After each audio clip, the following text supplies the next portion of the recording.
নির্বাচন চাইতে পারেন না রাষ্ট্র গঠন ছাড়া। গণ অভ্যুত্থানের পরে প্রথম কাজ হচ্ছে নতুনভাবে গণতান্ত্রিক রাষ্ট্র গঠন করা, যাতে জনগণের ক্ষমতা জনগণের কাছে ফিরে যায়।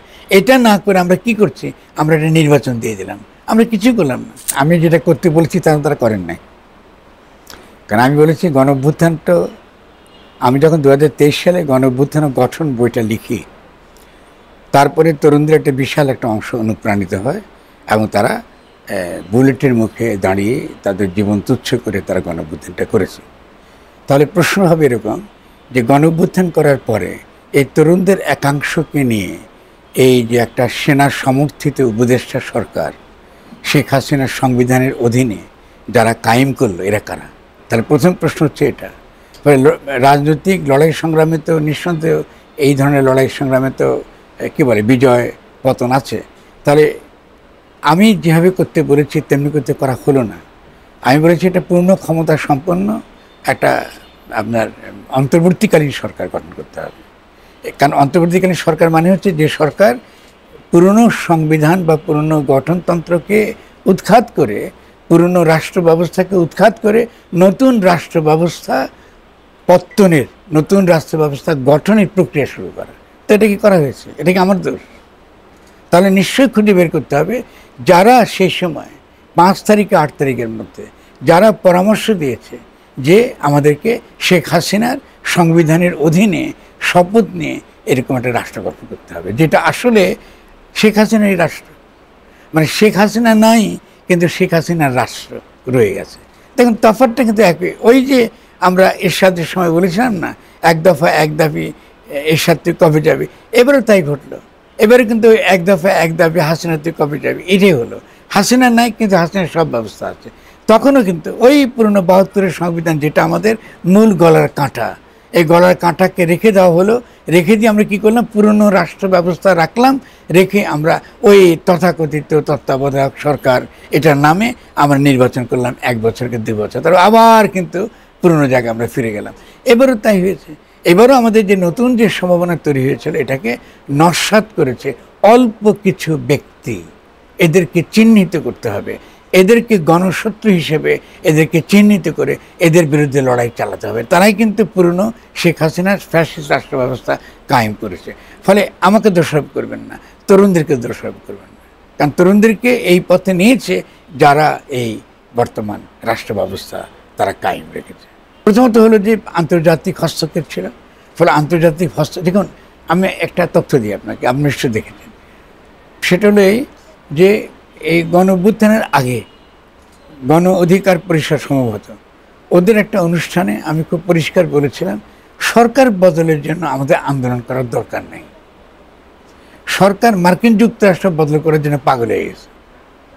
ফলে মার্কিন যুক্তরাষ্ট্রের সরকার বদল করবে, কারণ মার্কিন যুক্তরাষ্ট্র তখন রেজিম চেঞ্জের জন্যে অলরেডি অ্যাক্টিভ। আপনি ভুলে যাবেন না সে সময় বিএনপি কী করছিল। বিএনপি বলতেছিল যে স্যাংশনের দ্বারাই শেখ হাসিনাকে উৎখাত করা হবে, তারা ক্ষমতায় যাবে। এটা বিএনপির স্বপ্ন ছিল, মনে আছে কিনা আপনাদের? এটা আচ্ছা, শুধু তাই নয়, এর আগেও বিএনপি আমার বিরুদ্ধে কী অভিযোগটা করেছিল যে ফরহাদ মাজার বিএনপিকে ভাঙতে চায়, দুভাগ করতে চায়, এবং তারা কাকে নামিয়ে দিল? ওই যে নুরুকে নামিয়ে দিল। নুরু সম্পর্কে তো আপনারা সাংবাদিকরা জানেন যে তার সম্পর্কে এই মোসাদের এজেন্টের সঙ্গে দেখা করার একটা তথ্য ছিল। আমি ব্যক্তিগতভাবে কারোর বিরুদ্ধে কথা বলাটা এটা আমার নিয়মের মধ্যে পড়ে না। ফলে আপনার সাংবাদিক আকারে এটা আপনারা জানেন। তাহলে ওকে দিয়ে এই প্রচারটা চালানো হয়েছিল। আমরা যখন প্যালেস্তাইন নিয়ে যখন আমরা সংগ্রাম করলাম, প্যালেস্তাইনে যখন অনুষ্ঠান করলাম, তখন ওয়াহিদুজ্জামান মানে বিএনপির যিনি একজন নেতা একে ওয়াহিদুজ্জামান, তিনি আমার বিরুদ্ধে লিখলেন। কি লিখলেন? যে উনি আর দেশের কোনো লোক খুঁজে পেলেন না, প্যালেস্তাইনের লোক মারা গেছে, এটার জন্য তিনি মায়া কান্না শুরু করেছেন। মানে তারা কিছুতেই ইভেন কি প্যালেস্তাইনের বিরুদ্ধে যে এই গাজায় যে গণহত্যা চলছে, এই যে ইহুদিবাদের বিরুদ্ধে বা আপনার ইসরায়েলের বিরুদ্ধে কোনো কথা বলতে রাজি না। কারণ সেই সময় বার্ডেন ছিল আপনার ক্ষমতায়, তাদের ধারণা ছিল বার্ডেন তাদেরকে ক্ষমতা বসিয়ে দেবে এই স্যাংশন এসব দিয়ে। এই তো পরিস্থিতি। তো সেই পরিস্থিতির পরিপ্রেক্ষিতে আমি বলেছি যে আপনার এই মার্কিন যুক্তরাষ্ট্র তো সরকার বদল ঘটাবে। কারণ ইতিমধ্যে শেখ হাসিনার মধ্যে যে টেন্ডেন্সি যেটা দেখছিল মার্কিন যুক্তরাষ্ট্র, সেই টেন্ডেন্সিটা তো আপনার অত পজিটিভ নয়, অত পজিটিভ ছিল না।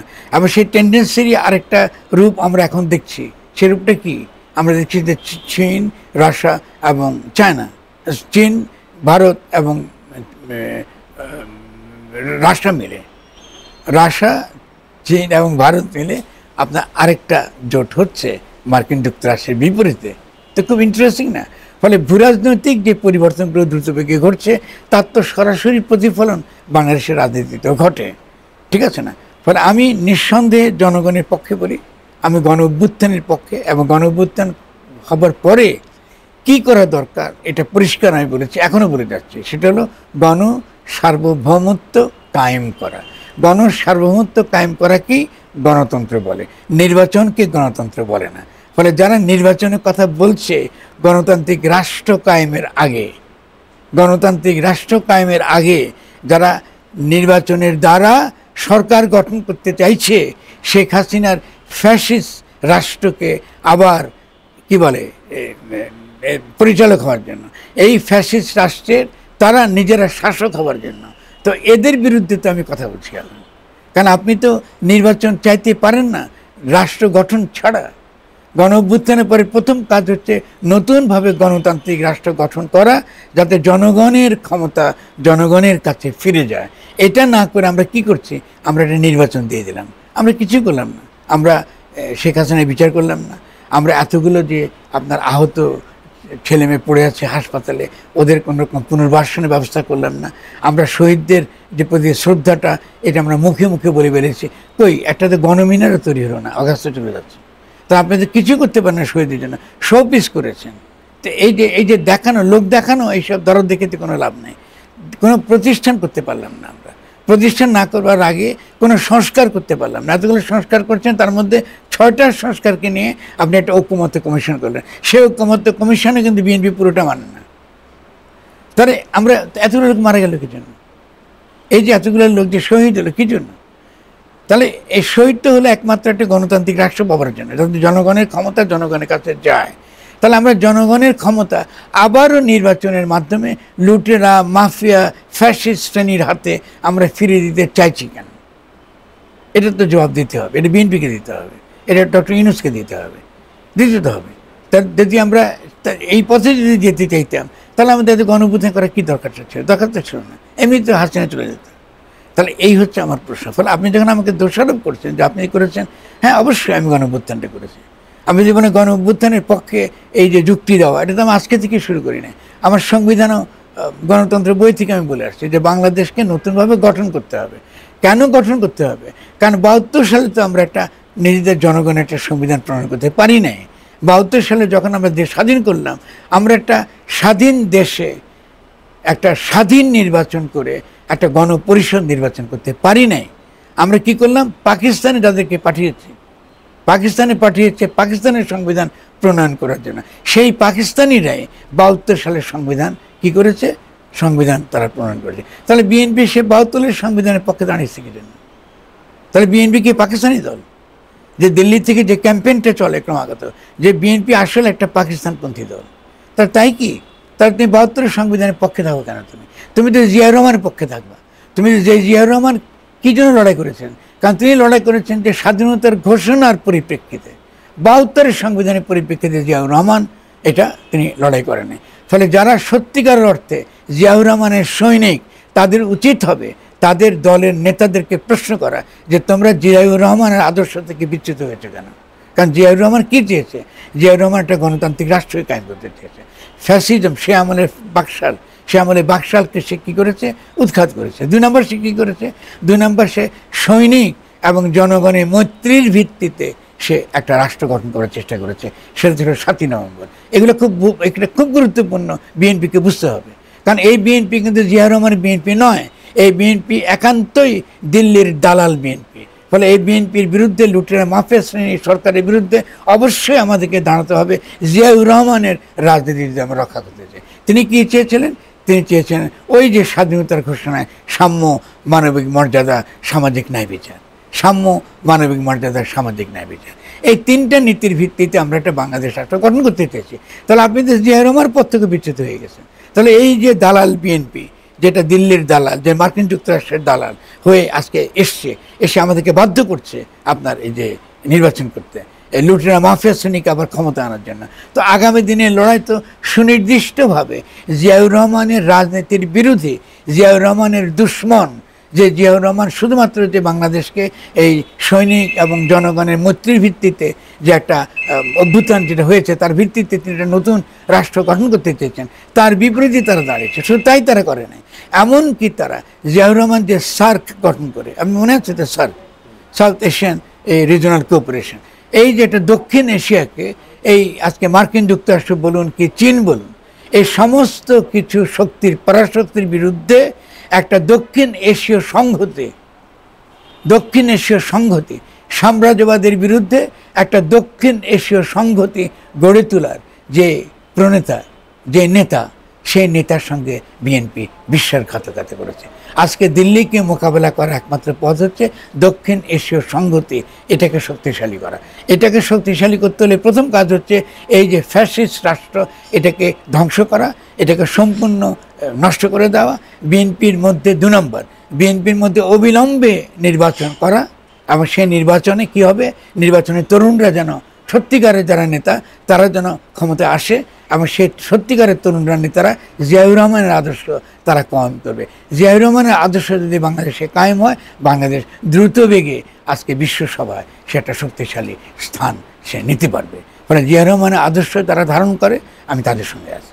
এই বিএনপি সম্পূর্ণ জিয়াউর রহমান আদর্শের বিরোধী।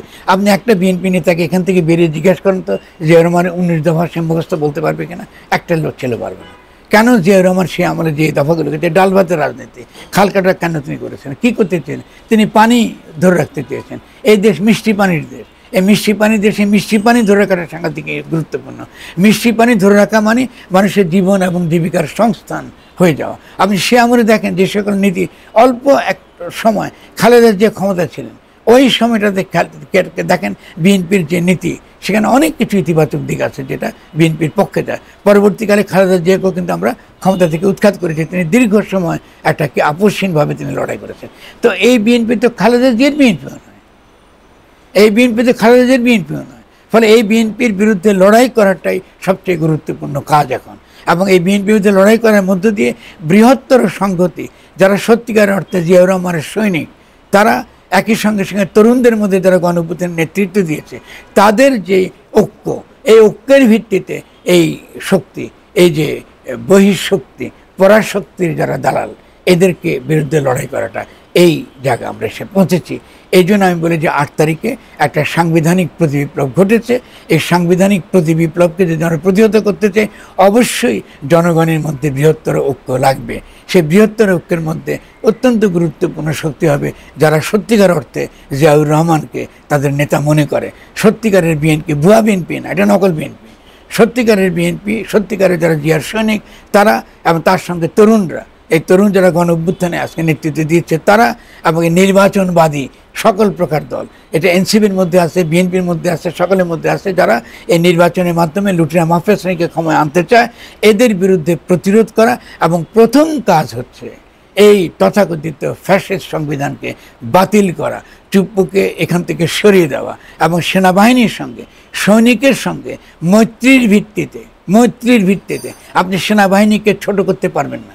সেনাবাহিনী একমাত্র শক্তি বাংলাদেশে এখন যে আমাদের স্থিতিশীলতা রক্ষা করতে পারে। ফলে আপনি কথায় আপনি একজন জেনারেলদের বিরুদ্ধে ক্যাম্পেইন চালাবেন, আপনি খারাপ কথা বলেন, এটা বলবেন না, এটা বলার দরকার নেই। আমাদের আমরা প্রতিষ্ঠানকে রক্ষা করাটা খুব গুরুত্বপূর্ণ। কারণ দিল্লি কি করছে, দিল্লি ক্রমাগত প্রতিষ্ঠানকে আপনার অভ্যুত্থান করার জন্য একবার এই পক্ষ আরেক ওই পক্ষ, জেনারেলদের মধ্যে নানা রকম দ্বন্দ্ব লাগিয়ে দেওয়ার চেষ্টা করছে। ফলে আমরা সেনা প্রতিষ্ঠানকে ধ্বংস করতে দেবো না। ফলে অবশ্যই আমাদের একটা মৈত্রী লাগবে। এই মৈত্রীটা ভিত্তিতে কী হবে, একটা হচ্ছে দেশপ্রেমিক সেনাবাহিনী, এবং আমাদের প্রতিষ্ঠানকে রক্ষা করতে হবে। কারণ আমরা আগামী দিনে একটা অত্যন্ত স্থিতিশীলতাহীনতার মধ্যে পড়ে যাব, অস্থিরতার মধ্যে পড়ে যাব। ভয়ঙ্করভাবে বাংলাদেশ ধেয়ে চলেছে একটা বিশৃঙ্খলা, একটা রক্তপাতের দিকে। এটা ঠেকাতে হলে প্রথম আমাদের লাগবে যে বিএনপির মধ্যে যারা সত্যিকারের জিয়ার সৈনিক, তাদের উচিত হবে তাদের নিজেদের দলের এসব বিদেশি দালালদের, পরাশক্তির দালালদেরকে উৎখাত করা এবং দাবি করা, নির্বাচন যদি তুমি বাংলাদেশের চাও, আগে তোমার নিজের দলের নির্বাচন করো।